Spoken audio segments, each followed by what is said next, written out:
We don't have the camera crew here all the time. Boom mic! Oh, I didn't even know it's the boom mic! I don't want us to have a shallow story, but I want us to have a story that we know we can really execute and deliver. The way we approached StarHawk was different than the way we approached other stuff in the past because we knew that we had a really fun, successful recipe with the multiplayer. And what we wanted to do is kind of take it in a slightly different direction. And so we didn't want to do just kind of what's become the bog standard sci-fi. We wanted to give it some kind of twist, something kind of unique. There were two lines that we really needed to avoid, and one was the Space Marine line, and the other was the military line. We wanted to find something in the middle that felt like it could really stand out in that crowded market. And we ended up settling on Western because that seemed like an interesting mix of two genres. You know, we retain a lot of the tenets of the sci-fi. We've been very conscious of making it accessible for people to kind of grab hold of and hopefully take on as their own. And we wanted to really try to work into this universe a very coherent theme of why these guys are out here. And that's where we came up with the Rift energy. This is something that is a very high density, high efficiency energy source. They develop a way to mine it and they start setting up these mining operations. More and more people made the rush out to the frontier to try to seek fame and fortune. Unfortunately, life as a Rifter was fraught with peril and a lot less fame and a lot less fortune. It's only then that we discover that Rift energy has that little dark side. If a human is directly exposed to it, it induces this transformation and they mutate.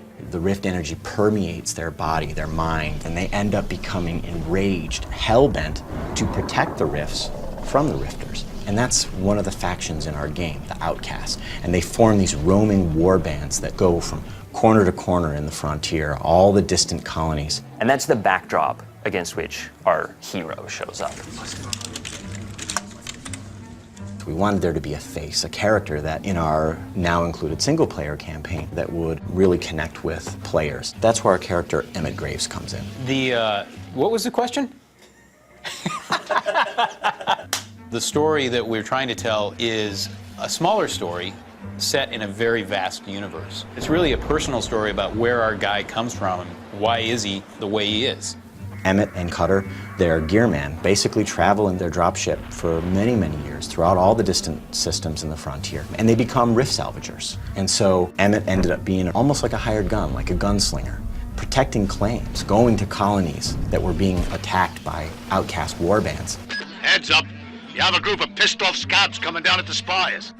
And so Emmett and Cutter take their rift salvaging operation to protect White Sands, a small colony on the distant moon of Dust, from an outcast warband. And you are brought in to bring to justice this outlaw. Anybody that comes out here has a plan or a problem. I came back with both. I hope they find really a satisfying story experience where they can learn the ins and outs and feel like at the end of this whole campaign, they've mastered a lot of these build and battle elements and a lot of these new kind of innovations we're throwing at you.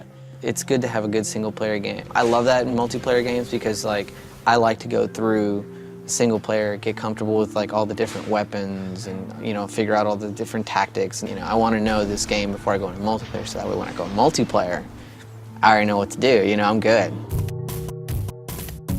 We got a ways to go before we can stick that together into a spaceship engine. Engage!